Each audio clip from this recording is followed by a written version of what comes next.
apa ewa sasiso ewiase mubasum na wansum ye die fanyina mo say wansum bisa usum ye market apo eni je di sompa die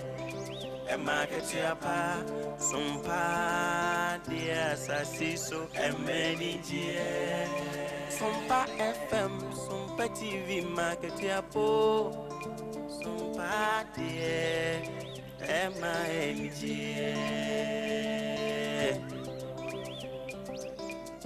Teaching what fidi and to Sompa FM and TV Nebema wedding and the Akatiapa Nebema wedding Sabra boy mo dajini Be natural so no dear when ya Bema wedding Naketiapa so kamu Emaketiapa Papa fidi and to Sompa FM and TV Why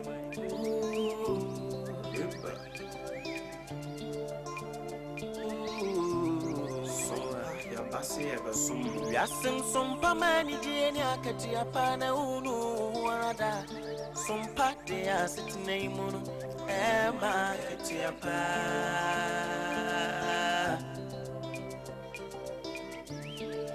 Ye no mai munsam makudi munsam yina ne kasebo Iti samni ejasu semyina Sompa de abama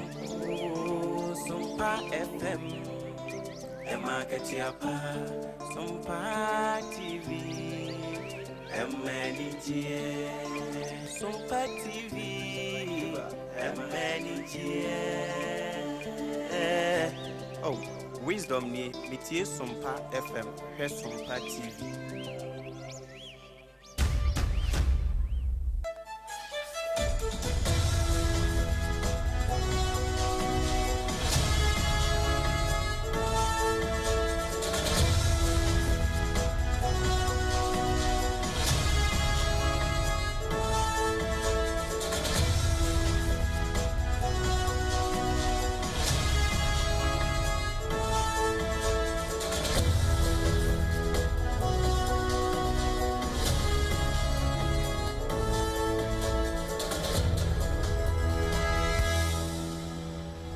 Edamu timpa to say the Greenwich Meridian line no edapo no mfimfini tuomo akokosi amanone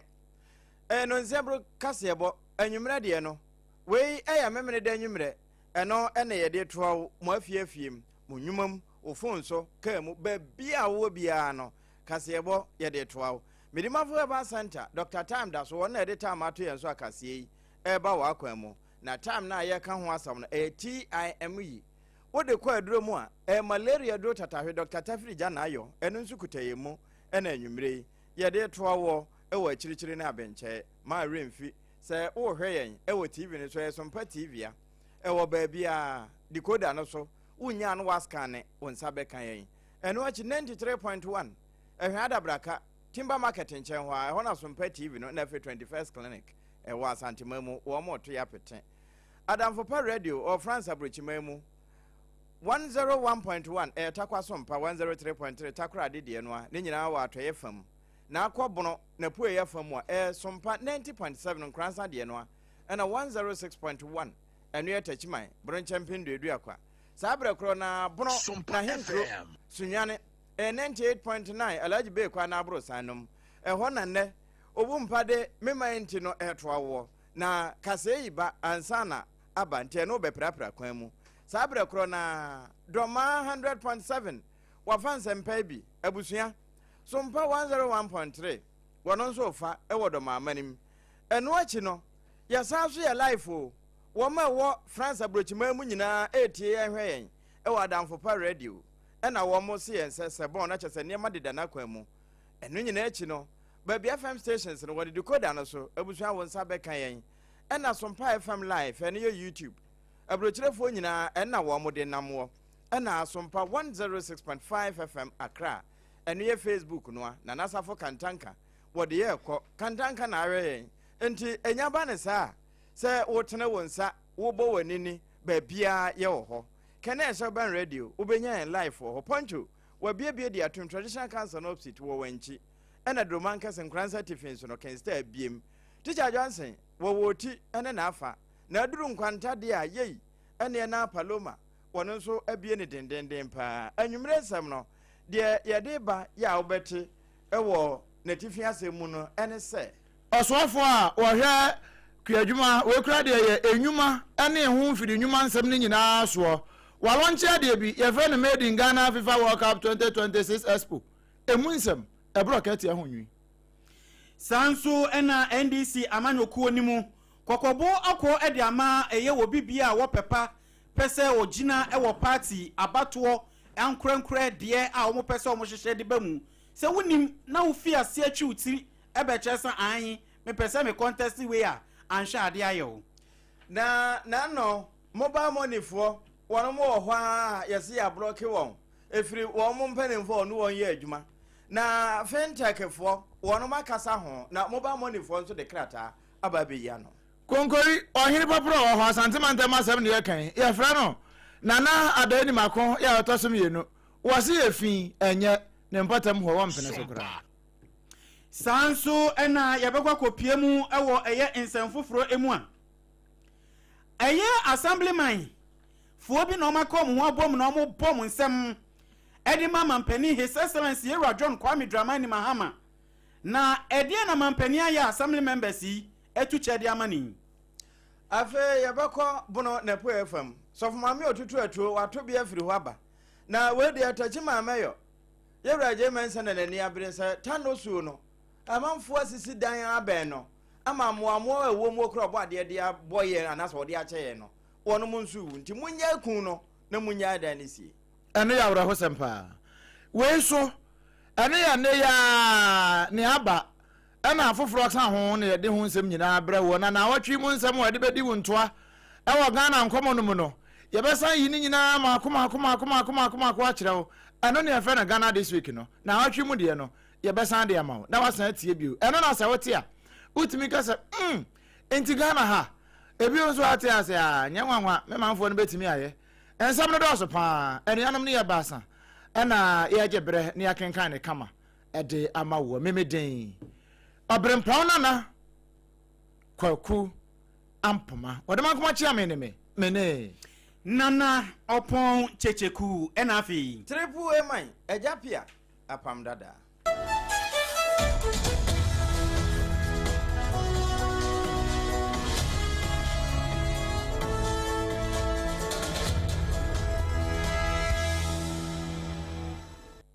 afei yanshensem na se no so the street pa na yenkwa yanim na yeshase no enrada ade babesi nei oswafo a wo hwe adwadi ensam so e man Ghana mu ma me Elizabeth ofosu ajare wontra no to so kra na eyadwumade bi a wo ahyehye se yede boa ama aja safa kantanka mo ne wo mo anije ball ho na nyame adoma ombekwa mo fa krom akofa World Cup ne ho nsem de abrayen no ye pa kwampa ne yatimi aboa pa mene manyina yatimi akoboko no mo kwa ayajo asan ya brajo no matimi asan bedu asomdwe ma nti wato din say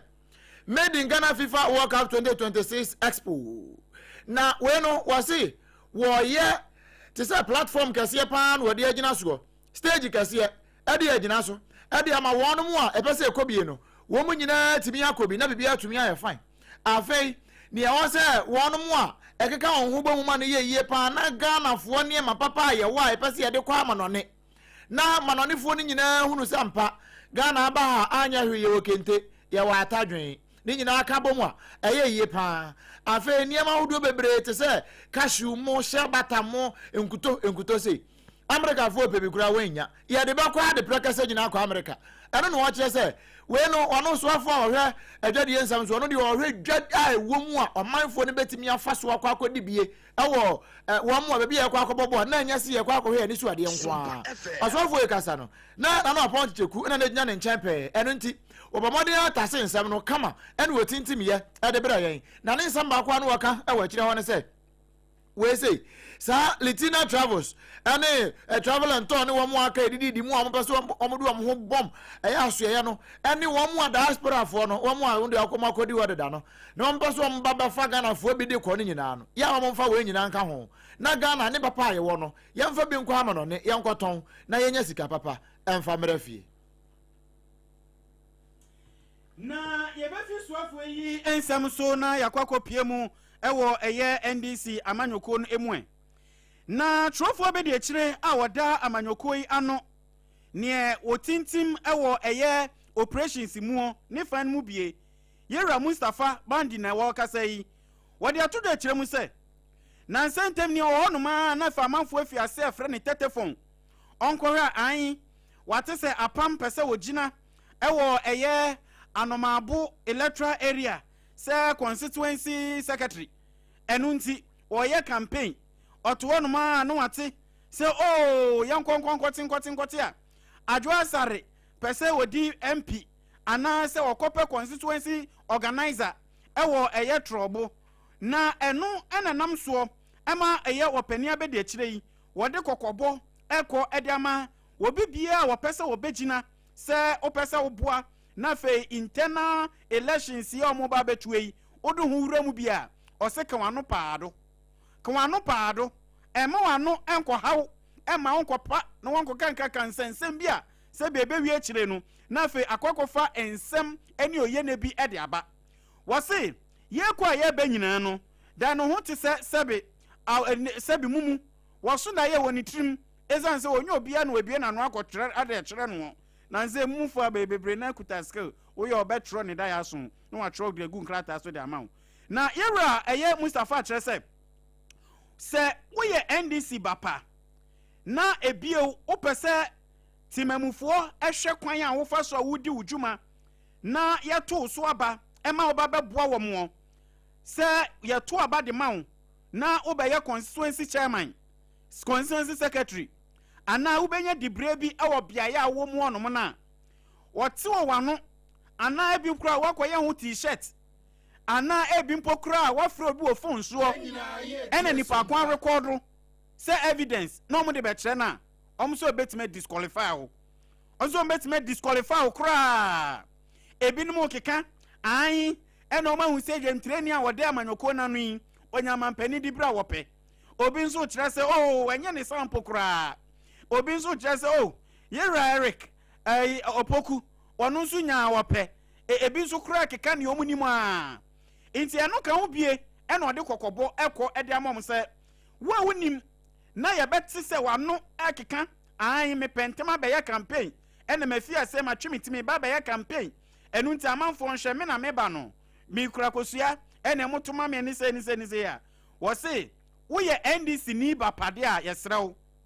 ma okoko mu nsem nyina nka utrim na mpie mfiri wanum ama esanse ye mie punu emfanto wonfa ma obi a se wo mra me fa nkrata enu nti wo susu yi die bi pa e wo utrim saa ne de a misrew aya no ahwewano kasa yi wei eye kokobo as deputy general secretary in charge of operations edema NDC amanyoko no yera Mustafa Bandi wode nsami ede eto ejwa abusua yefri yera Mustafa Bandi nsami so a yanko mobile money for wona maboboa no na enu da echi na ano no mu ho no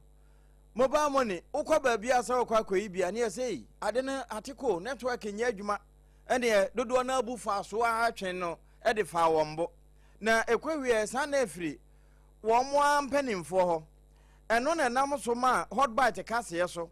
bra wo mo didi nkomo ya ne mobile money foi e kasa ye na no wo mo biebie nsam so a ekwawie wo mo ampanimfo nso de krata bi ba bonten abekyerekere nsem mu na ewie no mobile money fo no ede krata aba na wo mo ko ni se de atie ni wo mo mobile money advocacy group Ghana eno eneye magafo no afe yesa wo mobile money agent association of Ghana wo mo no yefre wo mo magafo no ena wono mo national northern mobile money agent association of Ghana no mage wo mo so ka ho ansana agents bankers association of Ghana abagafo wono mo so ababe ka ho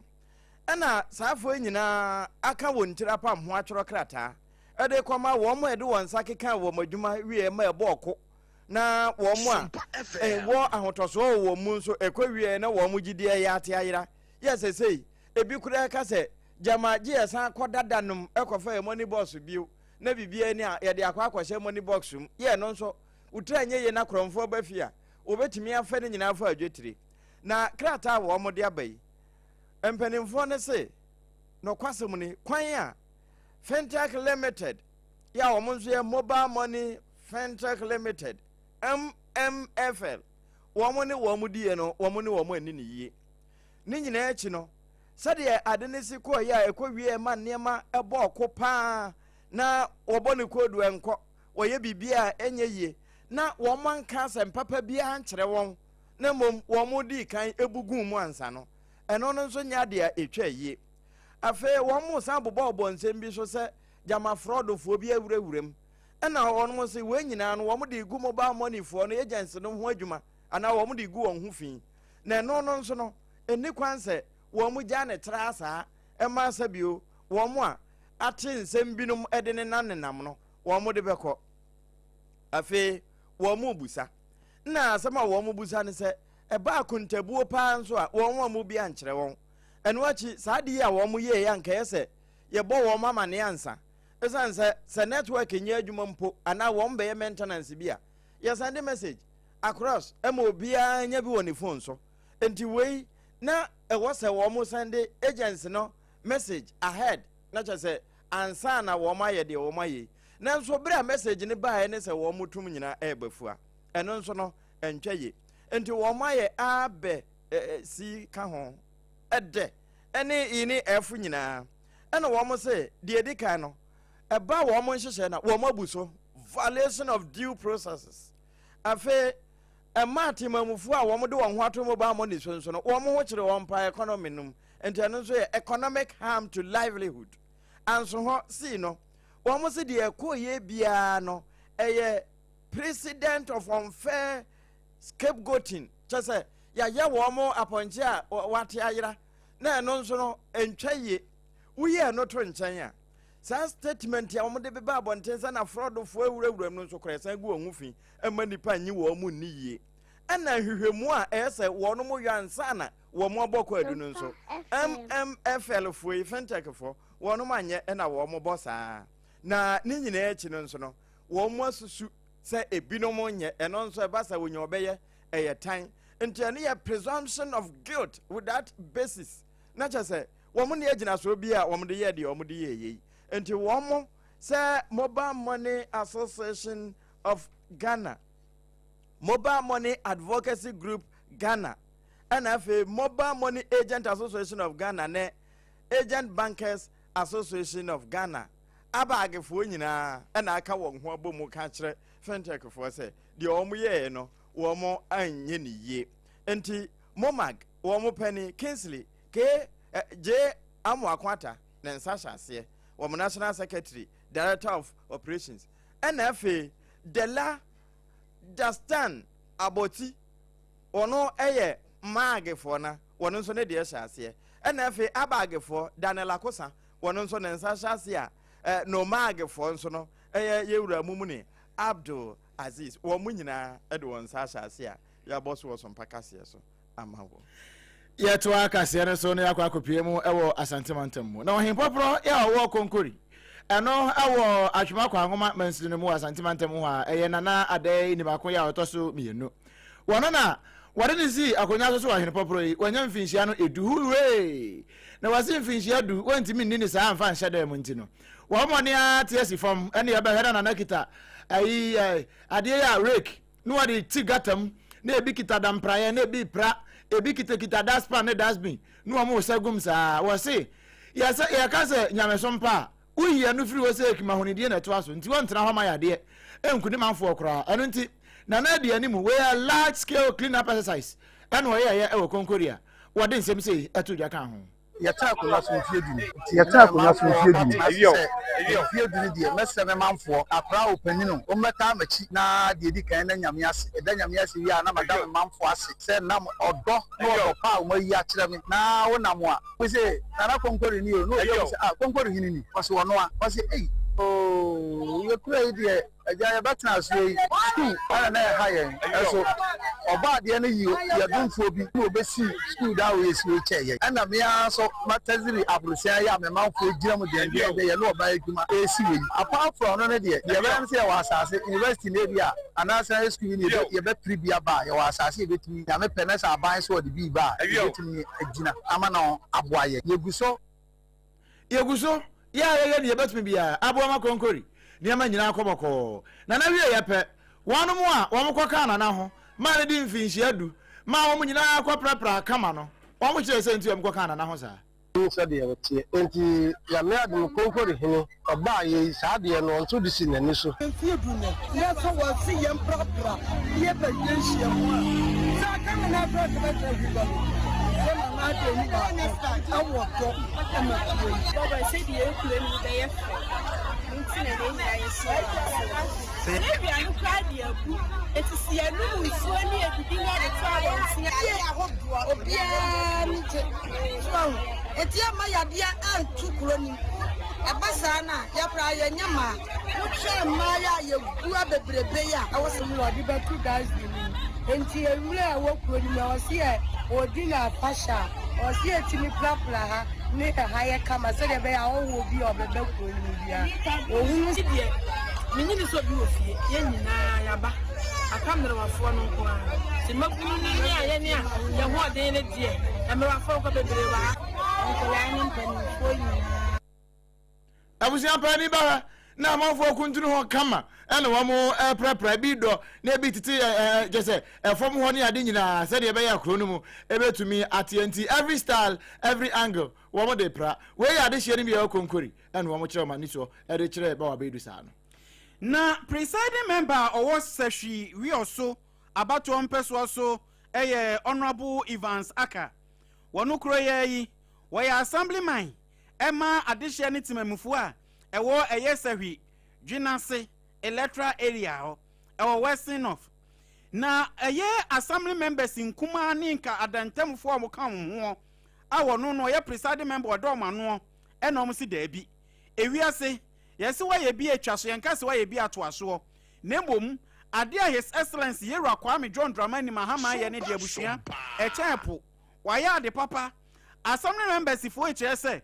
anka ɛmfa ne assemblyman yɛto abama hɔ a ɛhefa na akonya amoade afrie sɛ bi wɔyɛ adwuma koraa a wɔhene ɛwɔ so ɔbo abasoɔ no ɔso da no wa metwa bɔdeɛ wa ma medɔ ne mpro akyi wa ma meprɛprɛ ha ne hafu a wa ma me spray ha na ɛno nso akɔfa abusuaman so na ɛde aba nanso ɛnɛ assembly member first anka obɛhu sɛ wɔtimi anantea ma ne mpaboa to awe no ɛnɛ ɔmo nyinaa gyina ɔmo nan so bio ɛzan sɛ abampapa ba ma ɔmo kyerɛ sɛ sɛsɛ moto yi ɔde bi abrɛ wɔ mo ama sɛ ebinom kura timi abɔmɔden ayɛ hu susu ade akwakɔtɔ ka ɛna ɛnɛ mu nyinaa didi nnwumaso ɛwɔ hɔ ɛyɛ honorable ayɛ aka ɛde to dwa kyerɛ mu sɛ adeɛ baako pɛnti krampo a wɔbɔ ɛyɛ abɛn aba so no ɛyɛ mmoawa nketenkete ɛnɛ abɛn etimi abɔmɔden a wapawa wɔde boa ɛyɛ assembly members ɛwɔ nnwumadi ahorow a wɔn edie mu wɔde nsɛm yi to dwa na ɔsomafo Kwame Owusu ɔka ho bie ɛna honorable Evans Aka ochire mu sei aban ba yi na yema bi wa yi hunu bi da be assembly member since 2019 fact America clear ni 2025 year ba ne hunu say aban hihye bi aba osumi bia no assembly members tuyen se kakra say ye no mo a ye di dwuma do di tofu e odi bo obi no tuyen se kakra say ye mfa mo ye dwuma na ye die nti aban na famu dia wo so ye de boa ye de no kore wonye ni nyina de nso ye bi ko zo asra aban no say akadie bi assembly members ye hia de adwuma bra no o ma ye motorcycle a ono mo ko edo so cycle na e mai na ye so akira aban say ɛneɛ no sisi a abatoɔ brɛ ati mɛsrɛ sɛ moma yɛmfa ati ne politics frontier na nyansomdeɛ ahoɔden a bia wo biara no ɔmfa mɛboa na yɛmfa mu ma ndc foɔ ne tua ɛna ɛnyɛ mpp foɔ nkɔ ne tua ɛyɛ timamufoɔ ghanafoɔ ɛna ɛtua saa ɛtoɔ nti sɛ wotuo bi so ba ɛwɔ sɛ ɛma ghanafoɔ nyinaa te sɛ de yɛtua to a nya ndc yɛnya mpp no saa nso na yɛpri mpuntua ma ɛnyɛ mpp ɛne ndc ama san asɛ sɛ adwumadi a ɔdi ɔtɔwadeɛ sɛ ɔyɛ sɛ ɛyɛ hospital dwumadie bi a obi di biara ɛtoɔ kakra aban ate ama no sɛ ɔntua ɛyɛmfa nkyekyere man no mfa nyɛ mpuntuntwuma no sɛde obia mmɔden sɛ na afei no ɔbɛtua ama atumi ɛde ɛyɛ adwuma Seri Junase Electoral Area Assemblyman Honorable Evans Aka Anabusua Yetinini. Ani abusua yenya free Seri Junase a yentwam na yemra bono no nso ye kwana po yefam ayenkro ne yetachiman na mayor wo ho yewura ajemensa na Honorable ajemensa na ode ato so se sade wo mo abokoko 1 2 3 still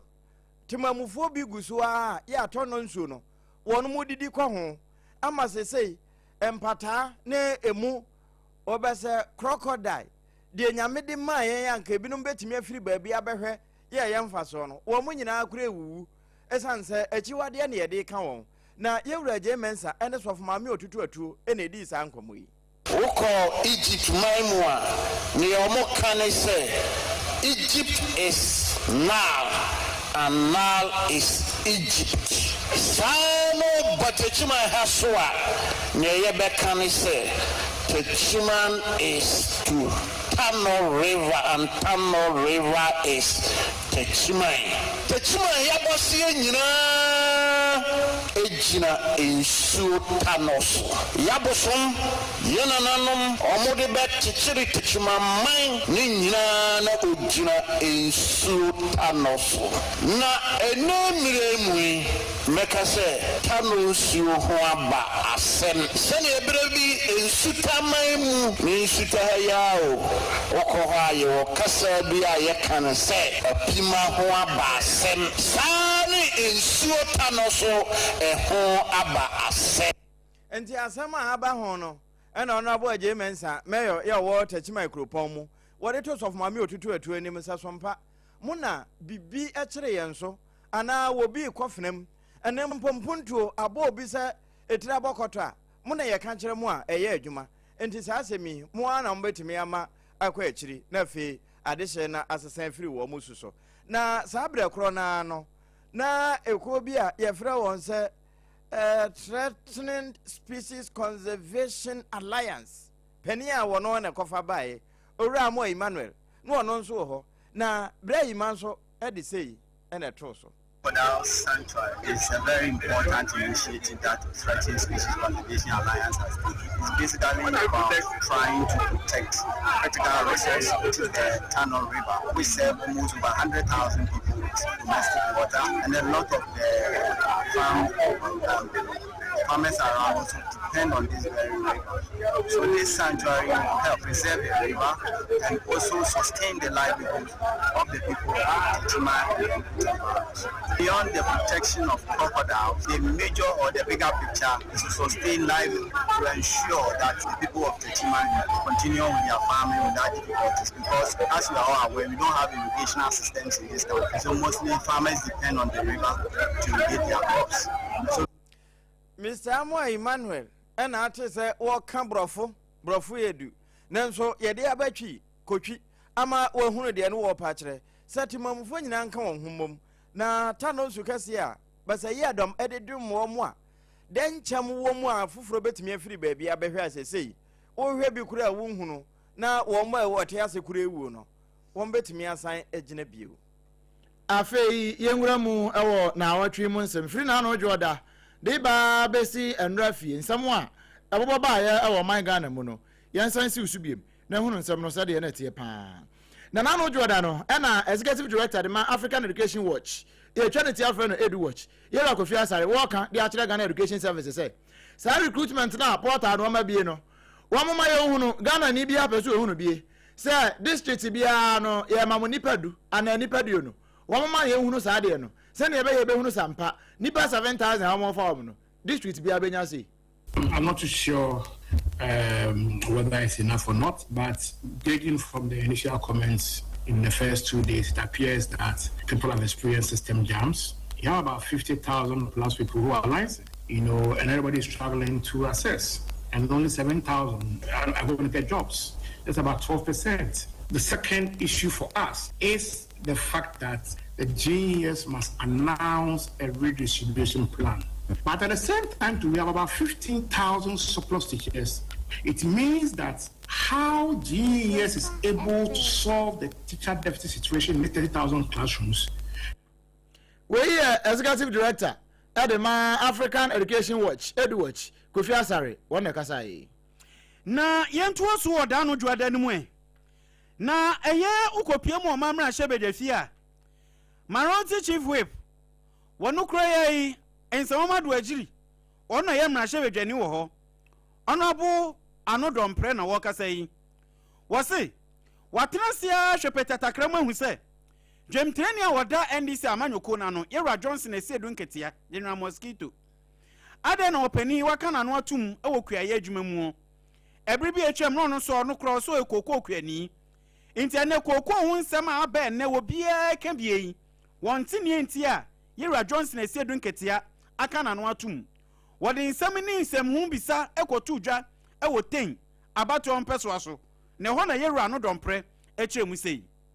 sisi onu so pe bampani edi chairman ti ho yesi sepani wo fie na nkwara ewu nanka ti e ka nanka wefo a o ka hobi na we de won ka hobi keke wu na wo ya party ni chairman bana Mustafa Bandi jira ho o toto ayampia o kansem we na Yera chairman o ti hobi ti ye to mani Yera shedi ketia be bi o wo bia ye busa no na Ghana ekuafo tai ekuafo we twa mo a peto ni be fi mo aba omunye Ghana for it's a crime ben so na unya sikade ma wo party for na wona aye juma Dr. me boro message baako afi etwemo ye ko omre kwa amano no omunya mfaso nko 40 billion asem no yantiase opani yantiase o yantiase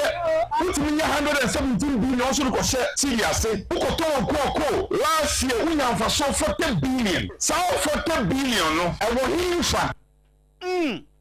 Wei aya asembisa Yera anodompre ebisa Yera Johnson esiedu nketia eni NDC amanyuku no na eno ache na koko ekuafo yi wo ne eja wo a omotonton cashew ekuafo yi bi enso ekotigi na ye na wo so mo do makosem esei eto ija Yeah, time for BBC time for say. I see don't get your mommy she. Edi no di see ye. Koko. Enti and me no eja ha say. Koko akuafo any cash wo akuafo. Say I see don't get your no mommy she say koko ni di see ye dia. Yes so I say yes me do koko see ye chie. Eja ye nchirima. Abusuafo de me kan say ye bire o time ma ye bire papa. Ye kumu kwa no munya di bire ye. Ene koko nto cash nto abro nto. Dia nya de be ye ma.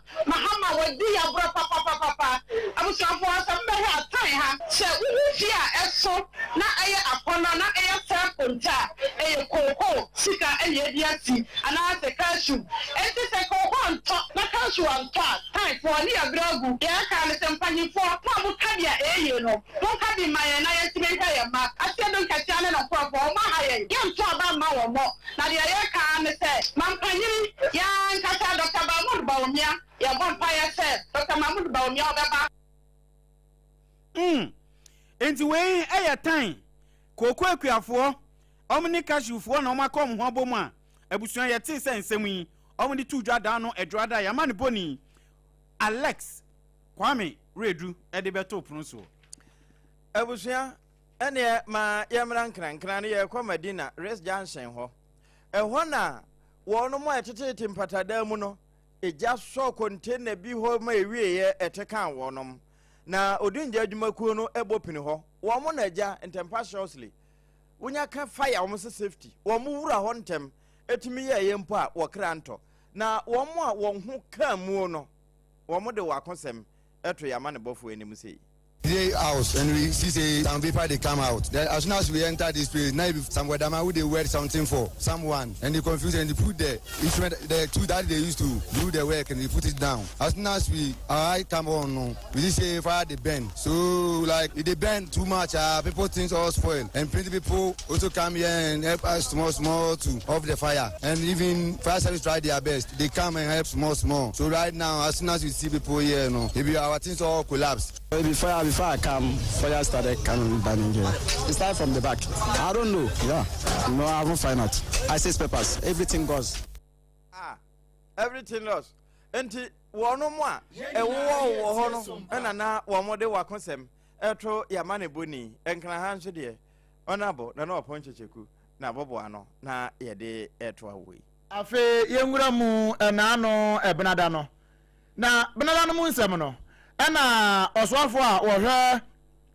Ghana ya pomde nsem so wode tudwa no watrese say health post wo mode ba we ye nkuma kakra wo mode baboa ama ya pomde nsem atimi akonkan no animanimu ya amansini ahodo be so ha ene aduonum 150 afi nkoa wo mode health post no makoma akosa ahasa ene aduonum 350 ena eba na wo kan say. As part of our preparation towards the launch of the free primary health care, this is another concept, and we call it a health post. So we are deploying not less than 350 of these posts, and we will situate it in highly populated areas like market, like lorry parks, for health workers to work from that point. And so at every point, you will have, access to water, you will have the solar being inbuilt in the facility, you have the toilet, you have the pharmacy shop, you have the waiting area, you have a consulting room, and you have, a detaining area. So, we are for kwabena minta akando ya wono se hwadwaboso mra sebejani wono kro ya ene asoafo a wo hwe apomden nsem so e wo man Ghana mo na dano brada no dwumadie bi kɔ so e wo nkran ya na we no na TVET Ghana fo na nefa Federal Ministry for Education ena Family Affairs Senior Citizen ena afensu no Women and Youth and omoko montuma bo anu a wo mno ko shia Ghana TVET service edi dwumadie sronko bie na enam so ama soafo abedi e kire ohwe ehumasuan sam so ye wa Clementa Park edi nsem bebre tudwa emu bi ye kekere ma mu sei. Very, very important conduit for national development. And the evidence is there for us to see. The reason why we like German products, we like Korean products, we like American products, we like Japanese products is because of TVET. These are countries whose development has shown that technical vocational education and training is the way to go. The benefits are numerous. First of all, once you have the ability and the competence to create with your hands, it gives you an advantage. The advantage is that even if you don't establish your own business, jobs are easily available. As we speak today, plumbers get jobs to do, carpenters get jobs to do, masons get jobs to do, mechanics get jobs to do, jewelers get jobs to do, matrons get jobs to do. It is what for better church who mentioned some so Yera Clementa Park and yet sending canona. Nika say trade down Brandon Muno.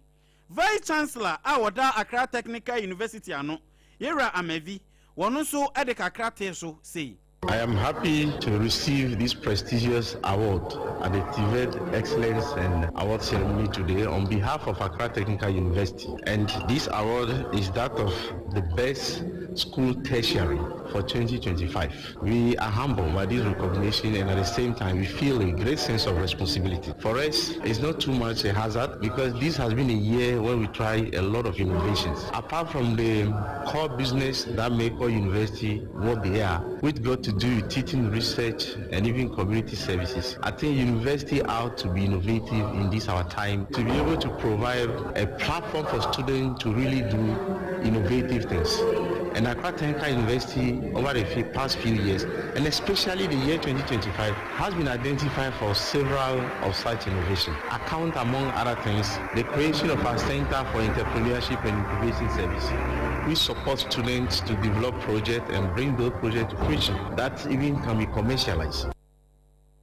We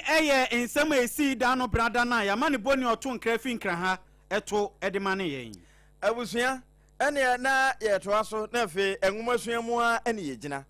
Na the Africa Edge Watch. Womo pani a wotua no na aka asem bi. Se wohwe suku ahodo a ewo ho a bete se na womo abo apo nti ye cha womo sohwem afefro no womo san atwero. Na fe no nso no womo san akoso a. Ena yewra Kofi Asare ede beto so se koba se suku bi bo apo ne ye che asuafo bi a eni kwan se ye twa asuafo no nko asohwem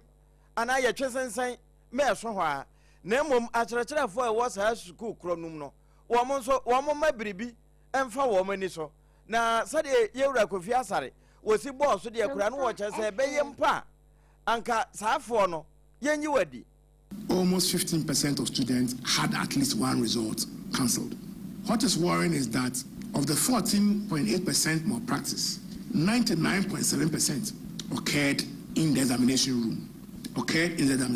Which means that the bulk of the situation is defined in the examination room, which is what we call examination room collusion between invigilators and then students or candidates. Even though Ghana is preparing for 2026 WASI by June, which is going to be our first WASI with our West African neighbors since COVID, no school head has been sanctioned. If we continue not to demand accountability from school leadership, Ghana could be heading towards 20% malpractice in 2026. Eno yewra Kofi Asare executive director edema the Africa Edge Watch and worker say we no was model no kura wo mode ye adwuma na ebewie obi first school na ehwa de friends computerized placement system no and I say wo mo revert no so de be na fairness ebe adwuma. We are calling for a recalibration of the CSSPS system so that once students are only able to complete school selection after they have seen their results, they shouldn't be allowed to select schools that their raw scores do not meet the cutoff in the first place, so that we take the burden off category A schools and reduce the burden to only students that have raw scores within the cutoffs of these schools. We request that the Ministry of Education reverts to the 2024 software that was used. We noticed that there were challenges with the 2025 software, and we called on the Ministry of Education last year to maintain the old software. Eno yewra Kofi Asare Edge Watch penny kwankyerefo a wodano na woka ye computerized school selected placement system no said ye hon samote ka ne nka atworo wie school bi kura timika se apam ya fawo ena ye se aye nkwarehwe ebe wie no na ba bia nka apɛ no kura wanya eno ye school one ma kyerɛ de school no me ye teacher fo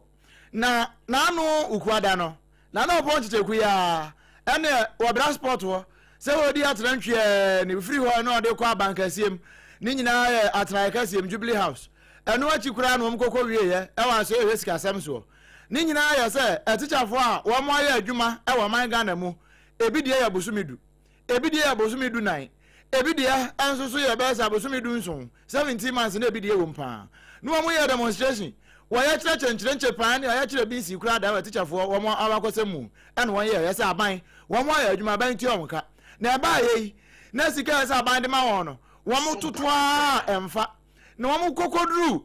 ɛyɛ asɔyɛ yɛ sika asɛm so no ɛna asɔyɛ yɛ sika asɛm so no pani abɛdi akyerɛ ɔda hɔ ɛyɛ no nyɛfo Thomas Nyako wɔn no ɛna wɔgyina simpie ne apas no so ɛyɛ sɛ mabampo no kora nkɔ bɛfrɛ wɔn mpo no aka kyerɛ wɔn so wɔn sika na ban ba betua obetua ne nyinaa no odi ehwie ebe every next month na wie ya de kro no won be hyase atua won mo kan say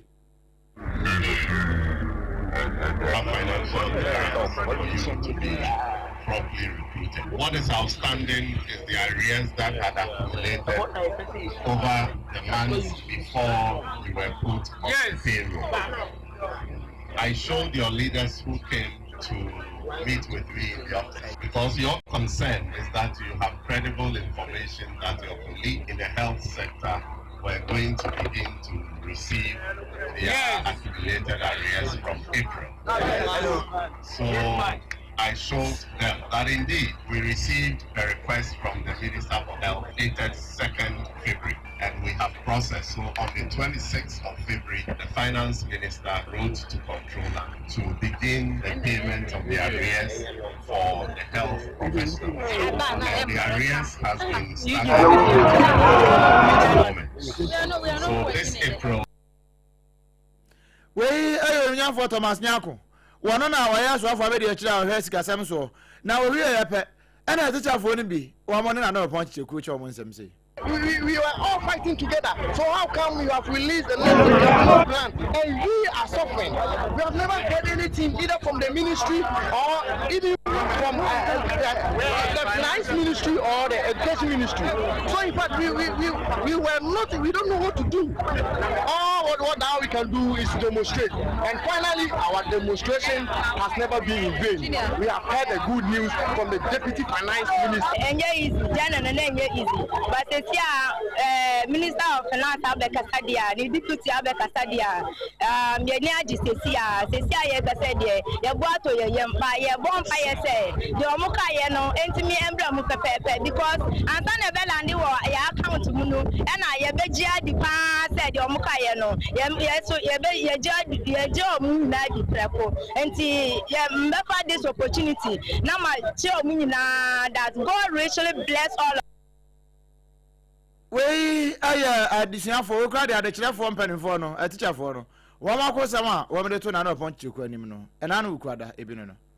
Na capito, our daposi, a Jumecono anno, a era Christian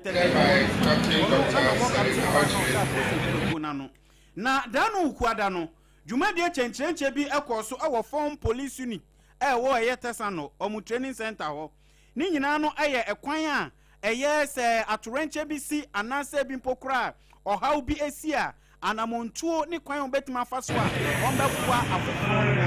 and no anam sweat. European Union, a year, IGP, modern cocopium, a was yebi. And no one was shown body to the chim said, a bus be emergency medical and quandia, or no IGP over her, so bet me Eddie be alcohol at the man in Ransom. First Minister, what we do or fail to do can make all the difference. That is why emergency medical response is not an added skill, it is an essential one. I want to assure you that the police administration fully recognizes the value of this program. We are committed to ensuring that this initiative does not end here. Our vision is clear, to progressively extend this training to every officer within the Ghana Police Service. And we will not stop our training alone. We are equally committed to providing the necessary logistics, equipment, and support systems to ensure that the knowledge you have acquired can be effectively applied in the field. This is how we build a modern police service, one that is professional, responsive, and deeply committed to the safety and well-being of both our officers and the citizens we serve. In some way, you see, Danu Quadano, I won't cry, Hanum, say. Na ukweda krona ena Ghana mampeni dada yewra John Ajekum kofidie wokufo e de beto se ebehia pa se wo mai adwuma eni ho no ankra private sector wo mo ebetimi atakre na no nso sade wo kan no ni. After all, the state should encompass all of our citizens as stakeholders in the state, and the state, if it's well informed, should appreciate that it should be a sort of a symbiosis between the state as such and the citizenry to try to grow the socio-economy for the people inclusively. And so it's a matter of opening up our minds and advocacy, both publicly and even privately. I like the terminology of public-private partnership, should be the underpinning for economic development. If we will do that, and it should come from our talking more and more and making sure that our politicians, our political classes, they see this cooperation as something beyond partisan politics. Weye ukuada na Ghana mampeni dada John Ajekum kofo wakasai. Na no ya wada no mu ni ababejina na ansane ne. Na no ya wada no. Na Ghana fo bebre hwe ni mu se GPRT fo bakasa e ho sanse no modi kan kase won ba beto ahyentuade mu. Na no ne se wo mo de ba ya no am de nkrata ba se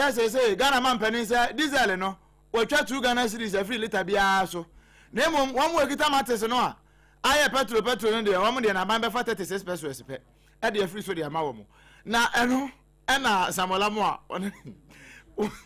one is on Bacassia,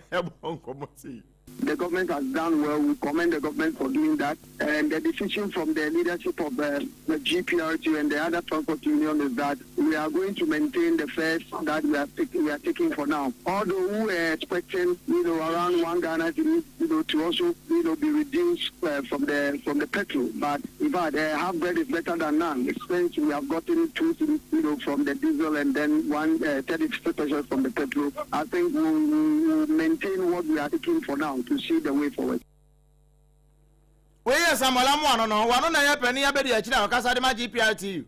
Ghana Private Transport Operators Union ana wakasa yi eno wa chese no kra no man wan se nkom ba betum de na so anya hwe no se mo de ngiti ya no afa 36 pesos every so mamu anya hwe o ke kambo mu a se we say anka anya bia otimi to be 7 gallons 8 gallons 1 liter bia wo mu a ebi wo mpa ana afei diesel no ba ku bia 2 cedis abayafa entinya de a wonbeto petrol mu wonbeto asentiare so bio na eda ya wada no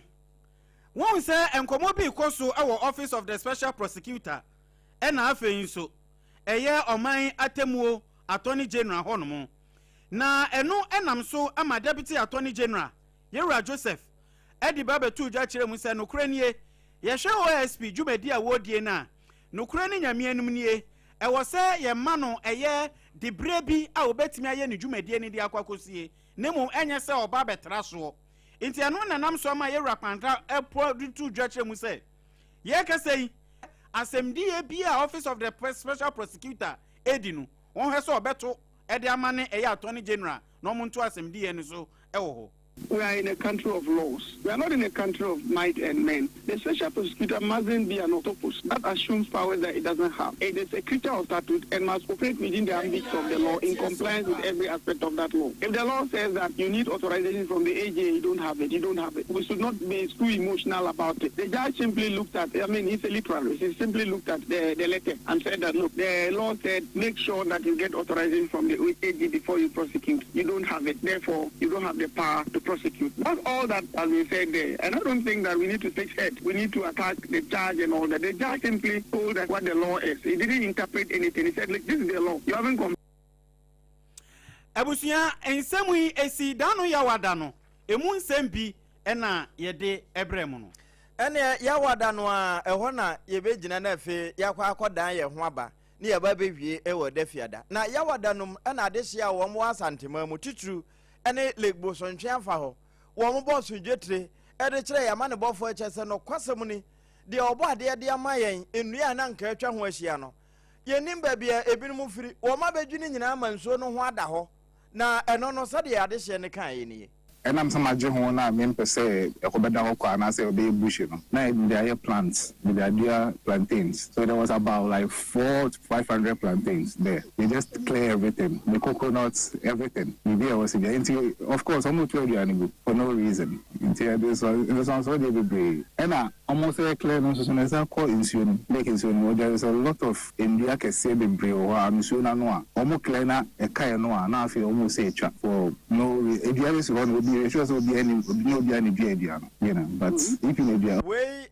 lake bosonche edaya wadano adehia won mu wo ho to a wo moto ede mane yen na ya boso amabusua medimafo aba center ya Dr. Tamda so eda no no won na de time ato yen so ewo anwumre kase mu yade bi e chewo so na akọ abu akọ agogo eho na yegogo yade ana opesa yade ne nyira poku ase mayira eho na yade be yira na mom midimafo aye kan wode time ato yen so time ne TIME malaria adro Dr. Tafrija na ayo ewo baabi eto nro bi ahonam ya wadro no woni mato a wontimi ne di eno ene wo so no nom wo mu na kuta yemu a ye bi nsenya ma wo ye da ye ho na fe ya ba bewie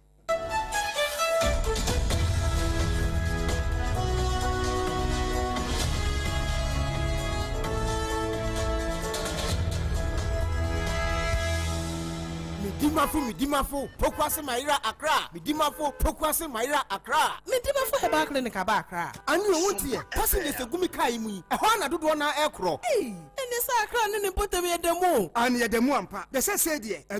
Atlantic International University, America Memo, about Dr. Dujanfi Babasu, honorary degree as a professor in biology in herbal medicine. It is said here, I am more. Oh, Mr. Minim wife, your copa war, 1 year, 1 city. You send me 2 months and 8 years cano. And Miss Connection and Shadam Koye, na and Sakakra, to say what Peggy Mama, what you have them. Connection, what about the crowd? Stroke on so dear, what found small. Just say, I did you who any dear Siano. Yari Bia Tatia, and Dr. Tamdaso and so. Diabetes, hepatitis B, prostate, hypertension, malaria. Yari Bia. Kumasi say, oh, opposite government school. And then Krahanso, Obepim, or Pokuase, Mayra Quanoso. For a doctor, 0244 774 282. And 0500 727215. Midimba for Herbal Clinic. Woodima for Newa.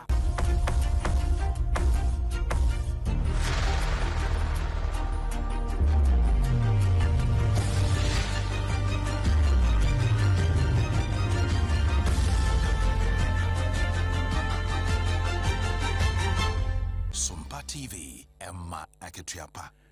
No cre Aketiapa. You didn't say any and Rafiada nearby any be. Now, no, High Court to Quasatana, and where say OSP, Office of the Special Prosecutor. Nidibra, ye Kitano, so bet me a bunker for Quad, no Jeffrey, and Assembly come Attorney General. Attorney General, Jenina. And no, and Adam Kumano, 1 year Casahona, Minority Cocosono, the Pawajina and Mukasa, Era John Daku, Wagina Article 88, Clause of Honor.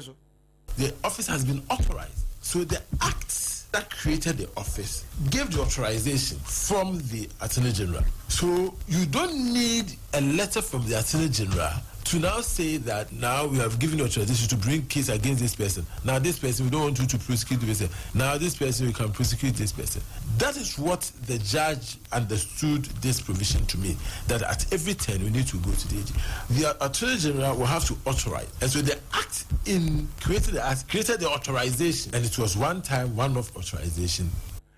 Until the war, act no Special Prosecutors Act no, one to me, someone quiet, as a High Court to a channel city. Way a John Daku, and I know if you had done and what can't answer me. Na Dano Quadano, and a year, Mampeni, His Excellency, Yera John Drummond, Nimama, Wakoko Pow, a year free primary health care home to ma. Na and when I'm so, am I refia day. Ranking member, or da a year health committee, and no Mamma Chevy. Doctor Nana, are you a free year? What did you do? Me say, Mampeni, why smart pa? A year, you made the Coco Pound to me. A Mampeni dada, Nana do Danko Kufuado, any MPP are buying, and a coffee you made the Edebaye. In Tankanya be our pound to mano, Anka Bomuso Samba, Kakre, or Chiremu say. During the luncheon, you would see that every person can access it using Ghana card and must be 18 years or older. Under the MPP, it was the same, and it is for all Ghanaians. You can Google the Pentecost Church of Ghana headquarters, the publication on annual health check introduced by the MPP government. It is on their site, and it details exactly what John Mahama was saying yesterday. Exactly word for word. The institutions are there. You have only changed the political faces, and now you want to repackage it without giving reference and recognition to those who initiated it. So, ranking member, our Mamra Shebedefie, what that committee no Dr. Nana Ayu, a free year, and yet say what they say me, a two jadano if you are day. Another Fiena, Anna Reverend Lawrence Tate, one that World Miracle Outreach channel.